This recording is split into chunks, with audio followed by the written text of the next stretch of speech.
I'd like to welcome you all out. My name is Ben Reeves. I'm the city manager of the city of Indianola, and we're going to be taking everybody through a short presentation tonight, answering your questions. I'm trying to talk as loud as I can, but I just want to make sure we try to bring people in. First and foremost, we want to thank you for being here tonight. We want to thank you for your patience as we've been working through our process to try to scope this project to a level that makes it affordable for our community.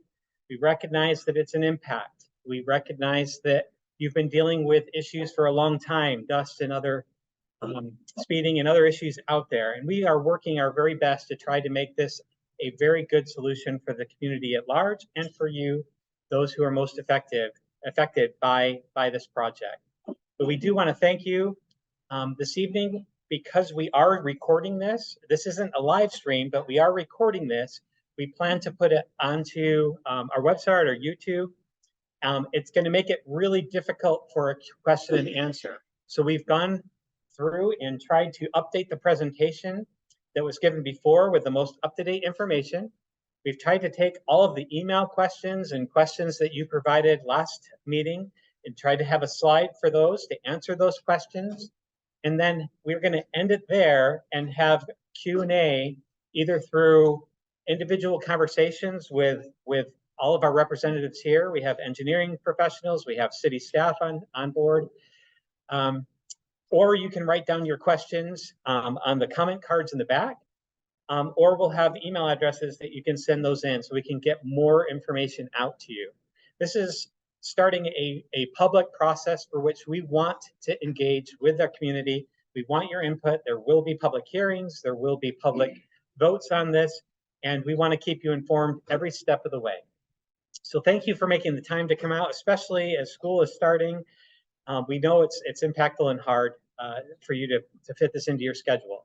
I also want to thank the IMU Board of Trustees and the Indianola City Council for having this as a posted meeting tonight, so both boards could have their representatives here and being able to engage with you and communicate with you about your concerns as this project goes forward. With that, I want to turn the time over to our city engineer, Dave Muller with Snyder Associates, and have it off there. Awesome, thank you, Ben. You're up. Good evening. I'll introduce myself a little bit more. My name is Dave Muller. I'm the president of Snyder and Associates, and we have a team here with us tonight. We've been working on this project for quite a while. I'm also an Indianola resident and have lived here since 1996. So I see a lot of known faces in the crowd. Good to see everybody out tonight. And I'll just cover a little bit the meeting agenda. That was not a good noise. Okay, we'll do it that way. I wanted to cover the meeting agenda as Ben talked about. There'll be a as brief as possible. There's 34 slides, so we'll go through some detail. But I'll try to be as brief as possible to get everybody up to speed where we are. And then we'll go into an open house format where we'll talk about project-specific details. If you want to talk about that row of trees or that fence or that culvert or whatever that's specific to the property, we appreciate that being happened at an open meeting or an open house format where we can look at the maps, look at the drawings, open the design plans so we can give you a good answer instead of me trying to remember what's in the plans. I think that's part of the dual purpose for that. We'll also have details of the assessments, and that I'm sure will be a popular station. Where'd you set me up at, Jerry? Where Jerry's at? Okay, that corner. That's where I'll be to talk about the assessments. For most of the presentation, we'll just talk about kind of the process and how we go through that. So first off, the progress update. Just kind of a reminder of what the project is, that we're building a 31-foot wide street with auxiliary lanes at the main major intersections. This concept has been the same since. I'm sorry, can you not read that or?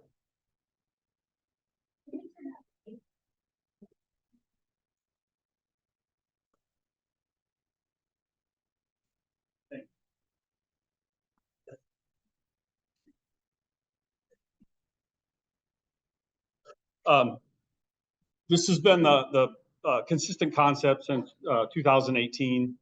So that's pretty much just a refresher of where we are. I'm sorry, can I help you? Can I answer the questions? Am I not talking loud enough or? Yeah.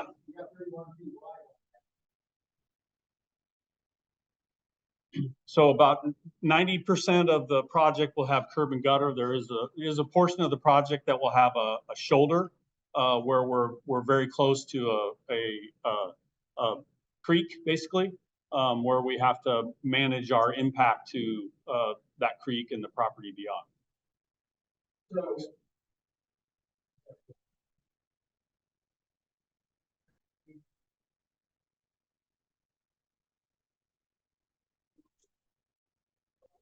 Go down like down here because that curve is wide there. Sometimes I go down around.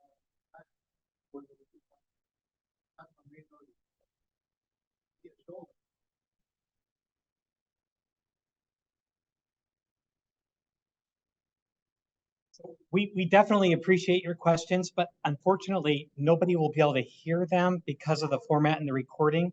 And so we hope we can take your questions on a one-off basis and be able to answer them with you and take as much time this evening as we need to do so. But we're hoping to go through the presentation so we can upload it for those who couldn't be here tonight. Thank you. Okay. Yeah, and that's the type of specific question that I would like to have in an open house format, so we can get through kind of the process that we're going through. So again, just to review the proposed project, here's the limits of the project from Highway 92 down to the southern city limits. And we kind of talked about the project details. One of the things that we're concerned about that we're going to address next in part of the design process is how we're going to build that project and keep access open to everyone during the construction. So it'll be a multi-phase project similar to how we're multi-phasing the Hillcrest project that's going on right now. So there'll be a number of phases, and we will maintain access throughout the construction project. So kind of wanted to review a little bit why in the world why do we pave roads? And this is maybe an obvious thing to a lot of people, but I think that's the kind of the basis of the assessment is that there are benefits to paving the project. And I won't read these to you, but really they're eliminating a lot of nuisances. That's a big part of paving, making the road an all-weather road so that if it's the snow removal is better, that's not muddy, the vehicle maintenance with the caked mud and potholes and things of that nature.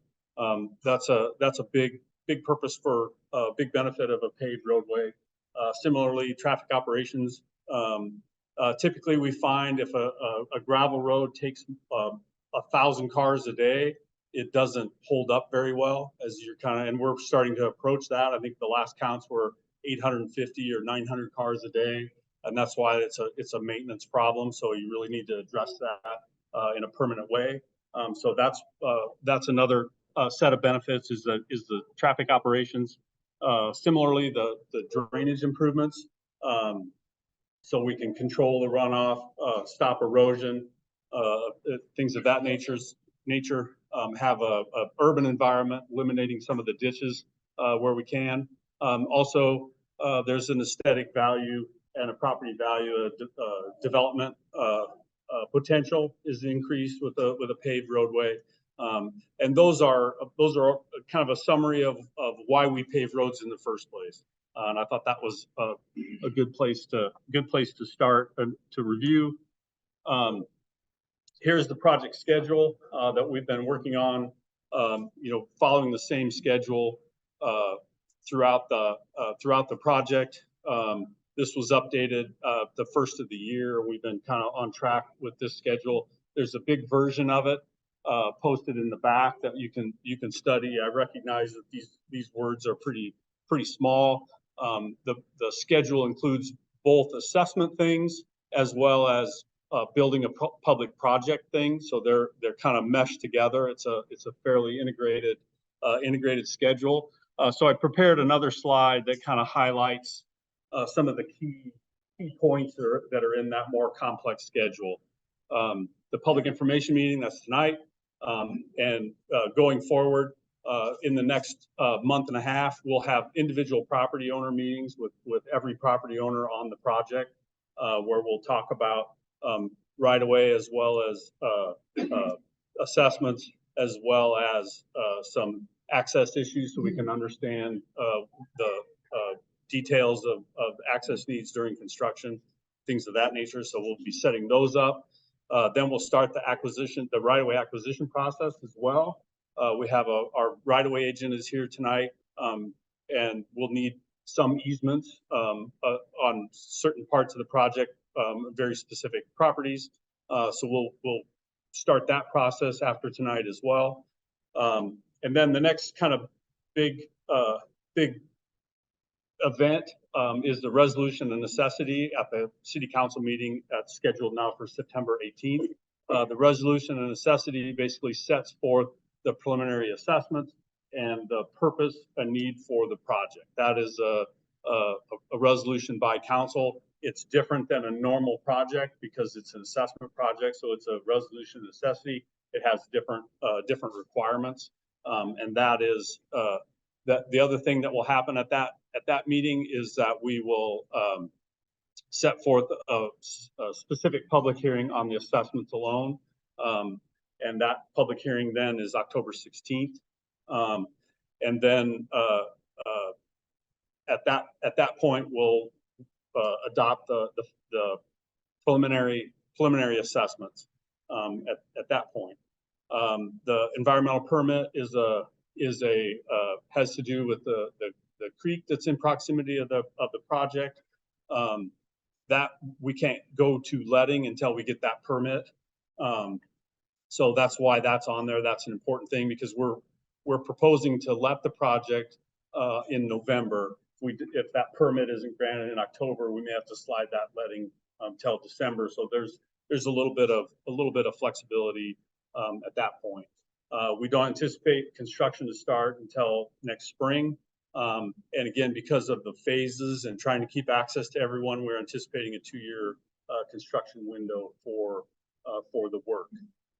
And then the final assessments are not filed. There's nothing due until after the project is complete.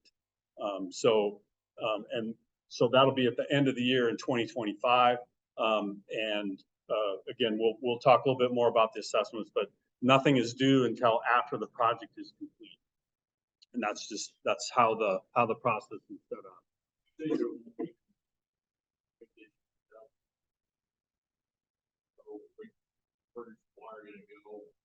Nope. Right, there'll be storm sewer intakes and longitudinal storm sewer. There will still. So we'll plan for the standards, the SUDA standards, or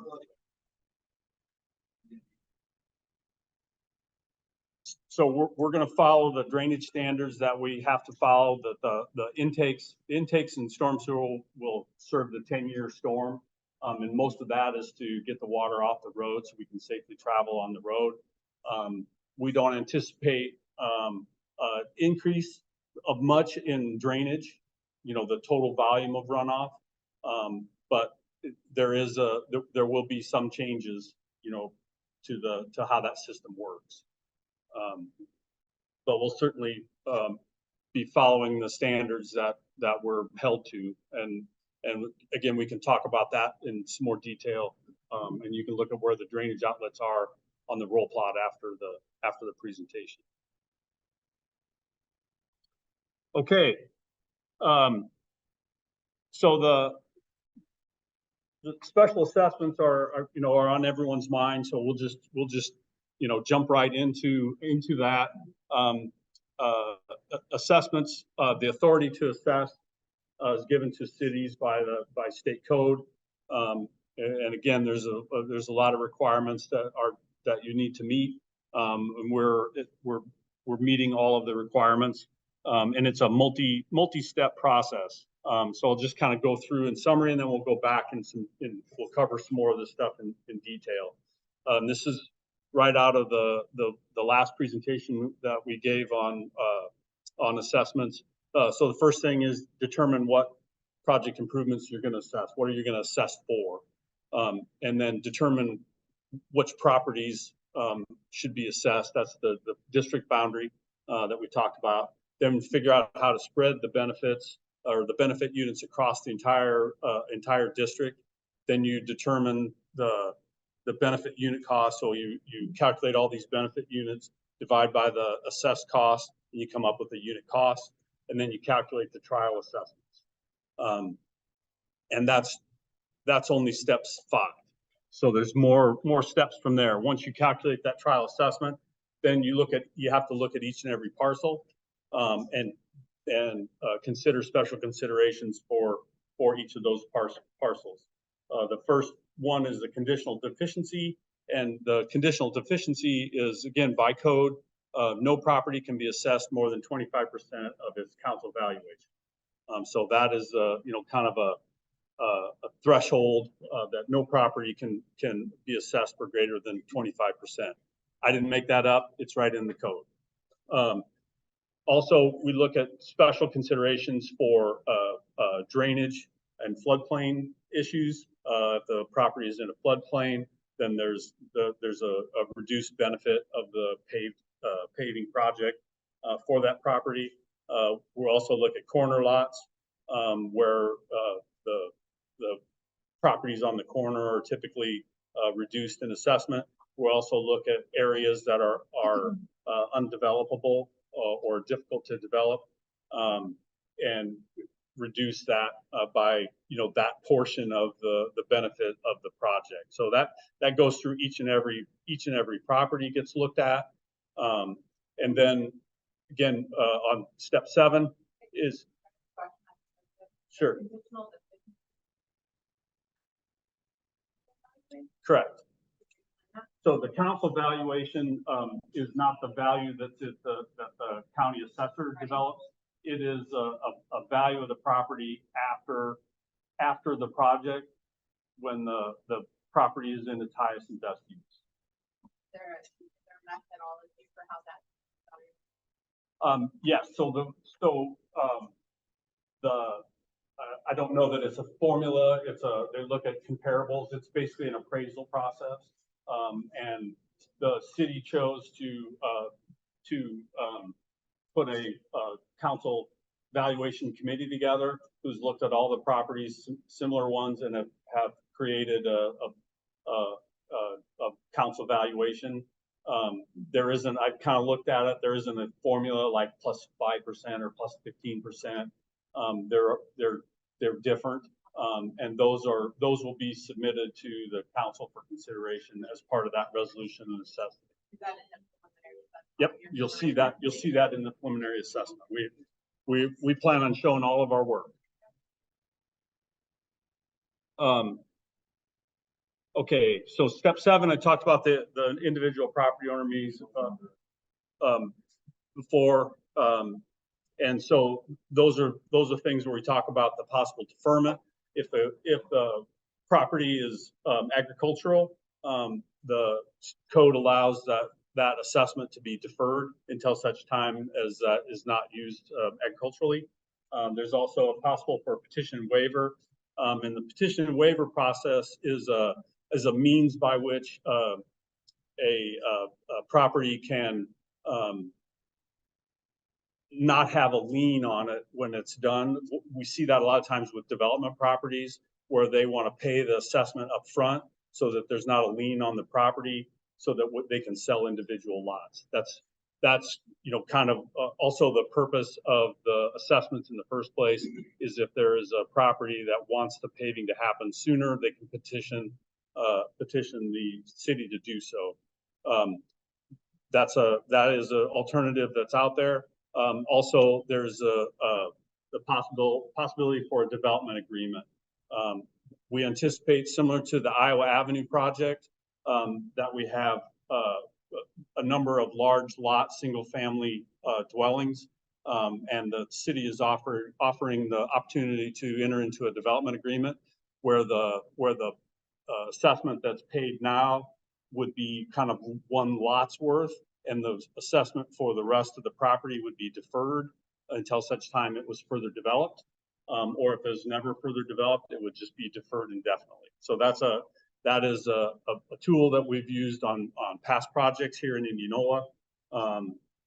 And we anticipate that there'll be some projects that, or some properties that will be interested in talking about a possible development agreement.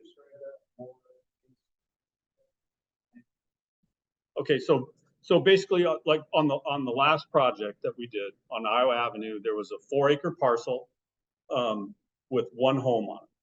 The assessments for the 4-acre parcel that was almost a quarter mile long was a healthy assessment. It was a big assessment, and the city offered the opportunity to say, well, if the benefits really are incurred by the person that's living on that property. So it's really kind of one house worth of benefits. And if it was a normal development, there'd probably be 4 1-acre lots, or 4.5 1-acre lots in that development. So we determined a lot size and calculated what the assessment would be on one lot, and then said, pay that, use that assessment. And then if the property were to develop in the future and turn into 4 lots, then okay, then the other 3 pieces of it are due. But if it never develops, you've got one property full of worth of benefit, and that's kind of a fair deal. Does that make sense? So it isn't eliminated, because then you develop that into 4 properties and, hey, wait a minute, that's not fair to me on the other side that paid my fair share. Does that make sense? Yeah. And again, it was very successful on the last project that we looked at. And when we have these individual meetings, we'll have a copy of that development agreement that is recorded at the county. So we can talk about that in great detail in those meetings. Any other questions? Moving on to step 8, we submit the calculations for approval. So that comes in the form of an engineering report, a preliminary assessment plat, which is the drawing, and the preliminary assessment schedule, which is basically a tabulation of all the information that we have. We give that to the city for their consideration, and then the council takes action again with that resolution of necessity, and they have a public hearing specific to the assessments. So, any questions on that? That's kind of the process that we're going through. And now we'll go back and talk in a little bit more detail. Some of this will be review for some folks that have been to these meetings before. One of the things that each city is different. Each city kind of has a way of doing things. We try to hold to the precedents set in the city so that we do it consistently from project to project. So one of the things that's established in Indianola as a precedent is they don't assess 31-foot width of street. They only assess a 25-foot width. So some cities assess all 31 feet. The city of Indianola only assesses the 25-foot width. So that reduces the amount of work that the adjacent property owners are paying for. And that trickles through to the subgrade and the subbase, basically the rocks and compacted soil under the pavement. The grading is eligible to be assessed, but the city chooses not to assess that. All those other items are not assessed. So there's like the storm sewer pipes are not assessed by the city. All those other things, driveways are not assessed. They're constructed as part of the overall benefit of the project. So that's basically the city in general. All the taxpayers are paying for all of those items. No, the sidewalk is by ordinance paid for by the, or 5 foot of it is paid for by the property owner.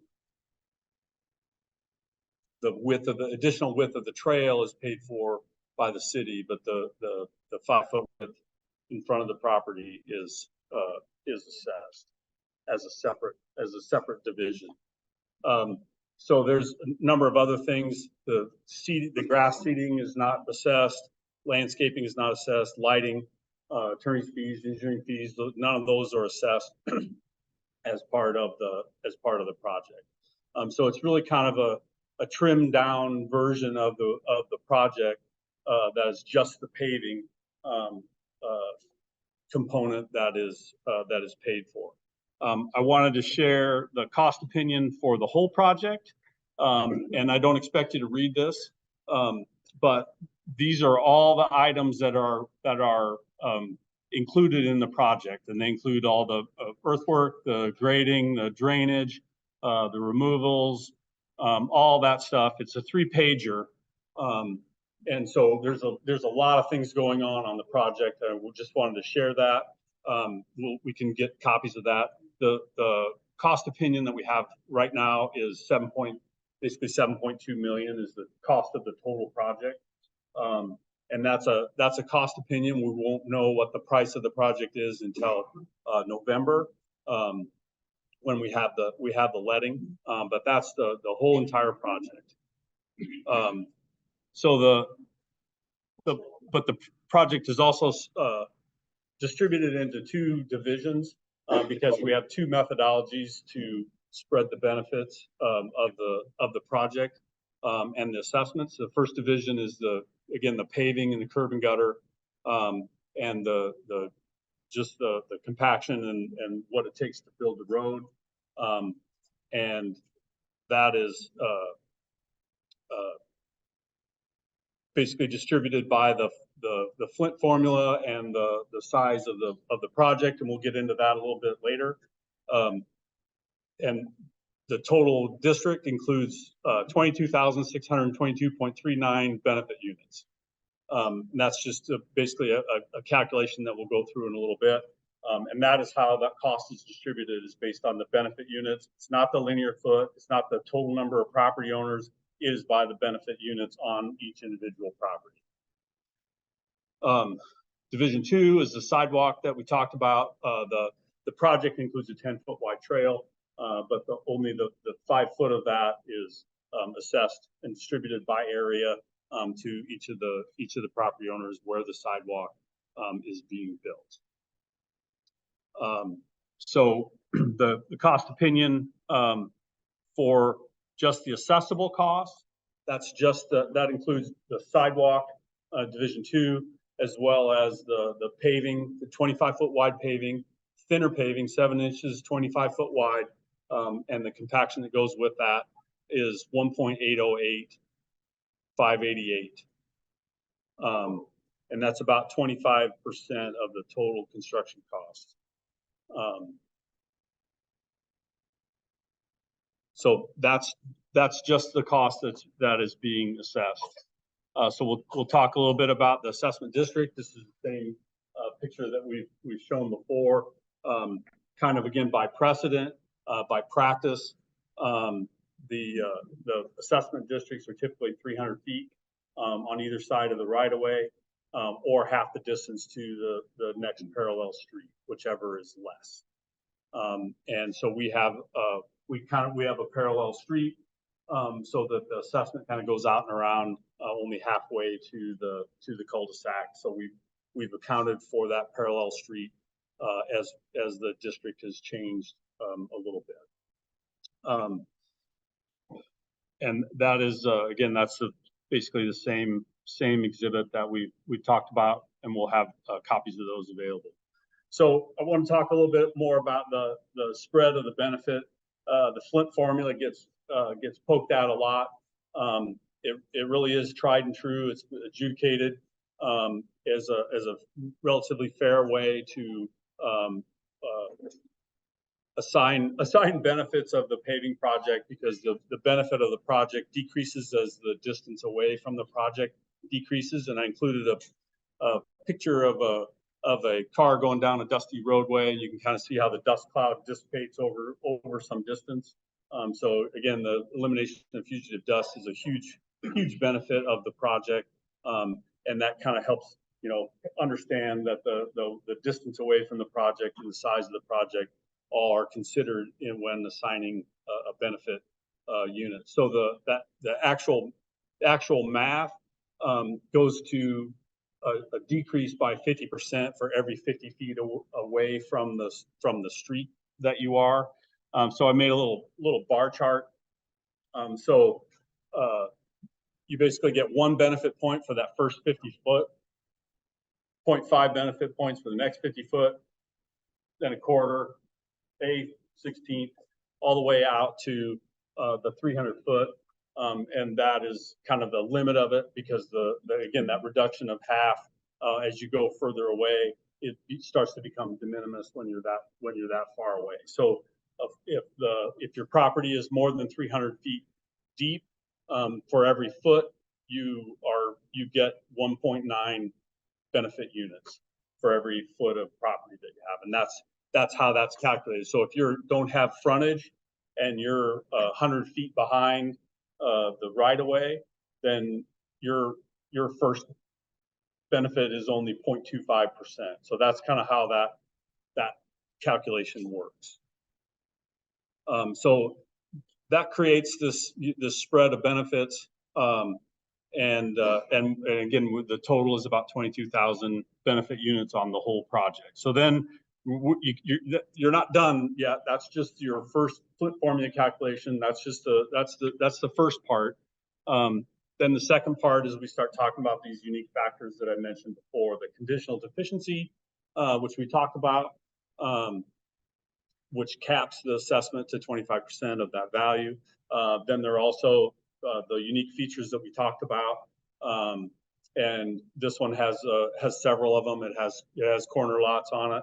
It has a lot of unique corner lots. There is a section of it, as I mentioned, that is shoulder to protect the natural stream, so that there needs to be, if that property doesn't get the benefit of a curb and gutter, that needs to be deducted. The undeveloped slopes in the waters of the U.S., which is basically the creek that runs along the roadway, that needs to be deducted. The floodplain needs to be deducted, and so we go through each of those and put deficiencies associated with that. And while I'm talking about the corner lot reduction, this project is somewhat unique in that there are parcels that are on other streets that aren't on the corner. And it seems like that's a consideration that we might want to think about being creative in terms of that reduction, because people already live on a paved street, and they don't have direct access to this improvement.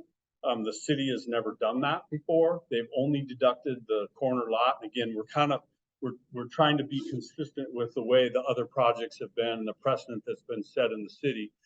But I think that's something that we've talked at some length with staff, and I think there's some things to consider as it relates to no direct access, but frontage to the property. So that is again, that's part of that process where we're going to meet with each individual property owner and look at those individual situations.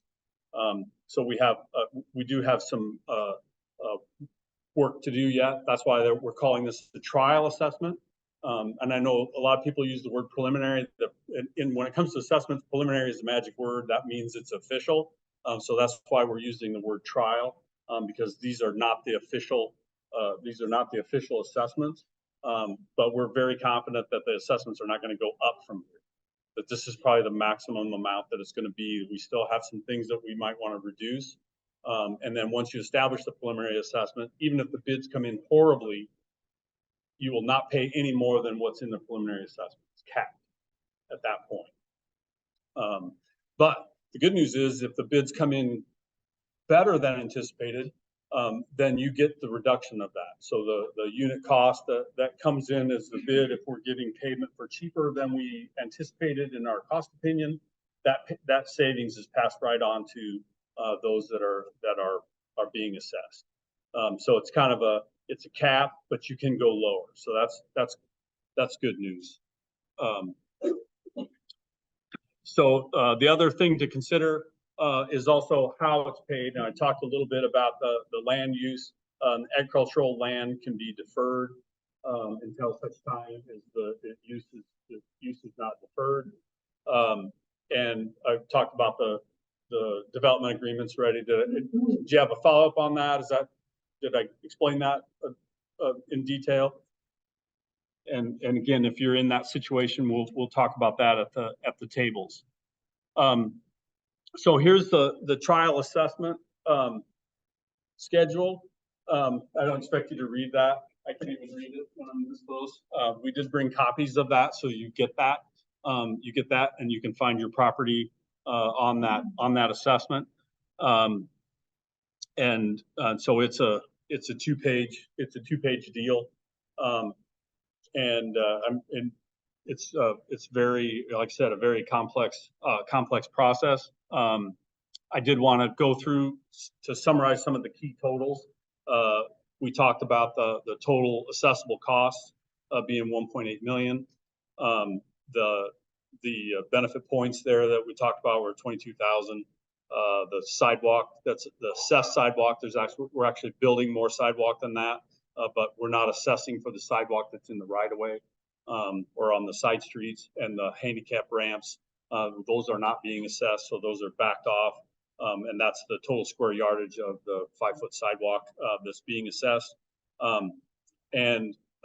So the deduction of the from 22,000 as we deduct the conditional, or not the conditional deficiency, sorry, as we deduct the 30% for the corner lots and some of the other deductions, the number of benefit units that are paid for are down to 19,000. So we took a number of benefit points out of the equation, and then the conditional deficiencies are another 414,000.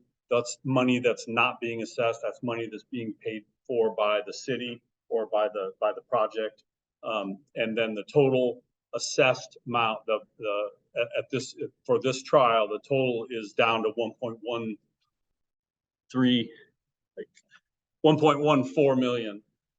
So we start at 1.8, and with the deductions and the deficiencies, we're down to 1.14. So, and that's about 15% of the construction project. The way code is written, the comparison that will be part of the resolution necessity is the ratio of the total project cost, and the total project cost is going to include probably some more things. The total project cost, if you add some of the utility work that's going to be done, that's not part of the road project. If you add in the cost of purchasing right-of-way, all those things, it's starting to approach 10 million. So when you see that calculation in the council proceedings, it'll be a smaller percentage. But we've been talking to you about construction costs all along, so I want to stay consistent and stay with the construction costs instead of the project costs. Does that make sense, the difference between the construction costs and the project costs? But again, code is very specific on project cost means all of those things. So that will be in that calculation. 1 million, whatever. Yep. That's what the 40 residents was the. Yes. Not divide by 40, because there's a lot of variation by the benefit units. That's the, yep. It's going to be divided.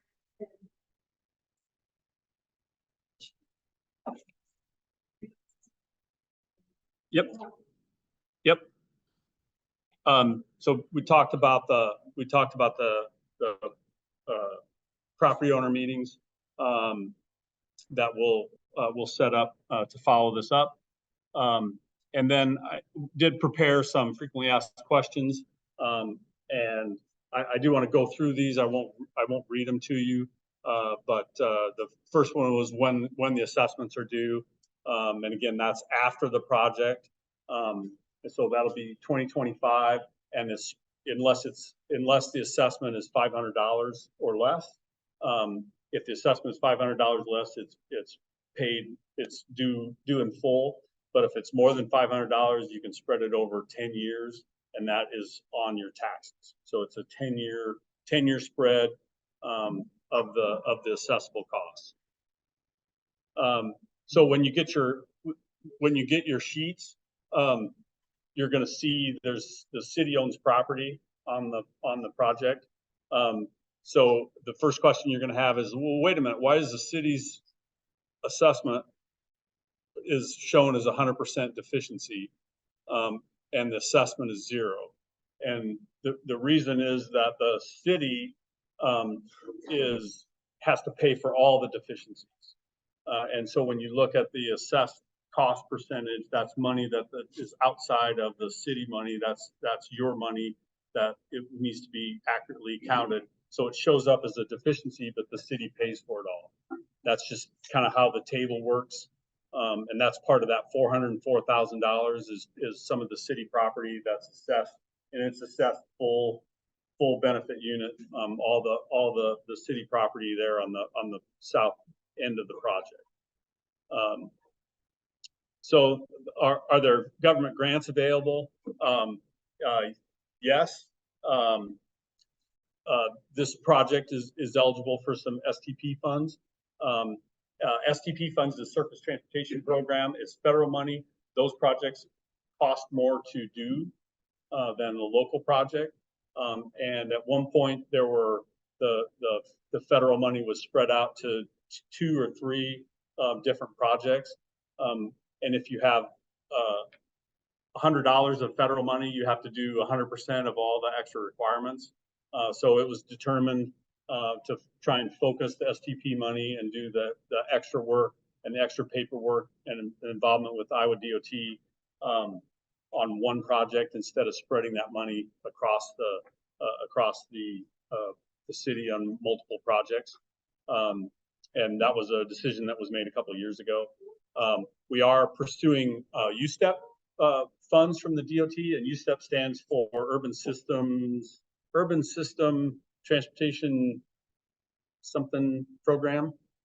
And that money does not have the federal strings that surface transportation money has. That's basically reimbursable money. We're looking for the DOT to participate in the cost of the intersection at Highway 92 to try and defer the overall or reduce the overall expense to the city for that project. We have looked into some of the federal grant programs in the infrastructure bill that are just coming out. Many of the programs are very specific in what is eligible for them. I know we looked at a resiliency grant, and because it's an existing road that connects across the city. It doesn't look like that grant program is a good match for us. And again, sometimes federal money is not free. There's requirements that come with that. So we're always looking for grant opportunities. I know we had an opportunity to apply for a member-directed a grant for this project, which we did in 2019, I believe, through Representative Axney's office, and we're not unsuccessful. So I mean, we're always diligent trying to find outside funding for these projects. The next question, it was about the traffic study. Should we do an updated traffic study? The traffic study that was done in 2018 looked at a build out for K Street. Basically, the purpose of that traffic study was to make sure that 2 lanes was enough. Do we need 4 lanes? We need if all the area developed into as per the comprehensive plan, what would be the demand on the roadway? And we verified that a 2-lane roadway with auxiliary lanes, turn lanes at the major intersection had enough capacity to handle that developed traffic. So that was the purpose of that traffic study. And again, we're monitoring the traffic volume. We know we're at that threshold very close to that 1,000 cars a day threshold that really justifies and makes paving, permanent paving the wise choice for the roadway. So the other question, why are properties outside of the 300-foot boundary not assessed? Kind of talked a little bit about that from the Flint formula, as well as, again, that's sort of precedent that's been set across the state of Iowa, that's really kind of the limit of that, of those special benefits. So that's also not to say that when Y Street was paved, there was a voluntary assessment that the folks that lived off Y Street were basically excited about getting that stretch of roadway paved, and they created a voluntary assessment. But that is a voluntary thing that the city is not involved with. Next question was, why was the South K Street project delayed? And I guess not just South K Street, everything was delayed in 21, 22. It was really kind of unprecedented, and in my business, the unavailable pipe was not available. We delayed a lot of projects that you just couldn't get the materials to build them, and the costs were significantly increased, almost overnight. So I think all the projects got paused at that point. And then the last question I have here is, will the project be bid publicly to get favorable prices? I think I already covered that. Certainly a public project needs to be publicly bid. And I think that's an important point. Any other, did I miss any frequently asked questions, Ben, that you want to make sure that we addressed?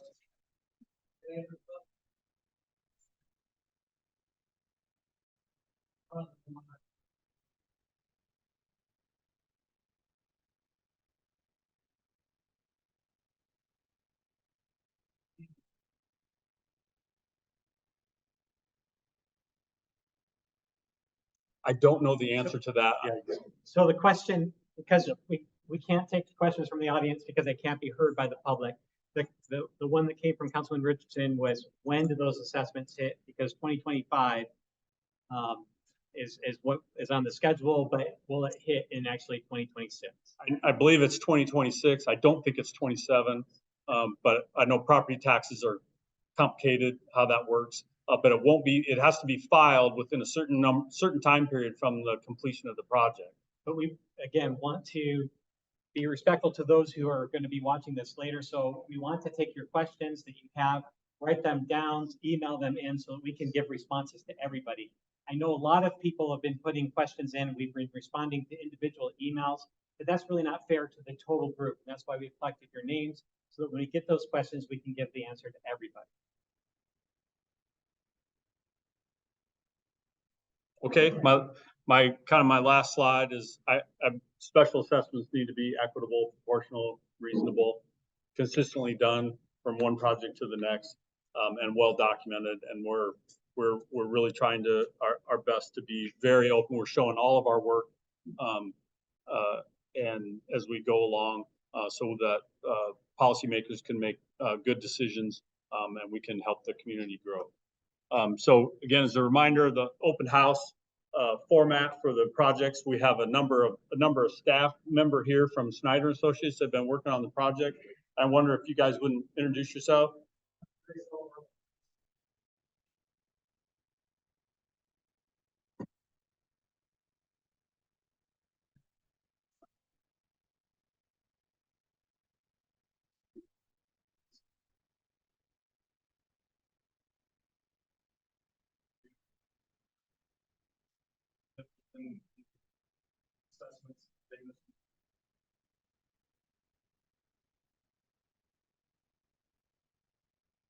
Jordan?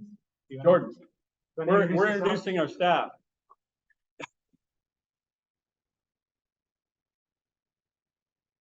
We also have our city staff here. My name is Ben Reeves. I'll be around. We also have Akilesh Powell, our Public Works Director.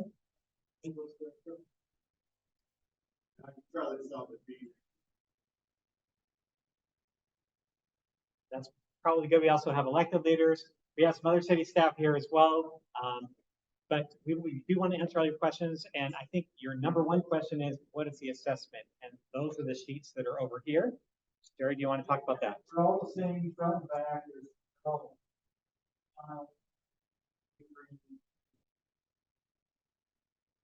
Venus. So thank you very much. We will close this portion so we can stop the video and invite you to go to the table to get your assessments. And then we will be available to answer your questions. And please write any other questions down.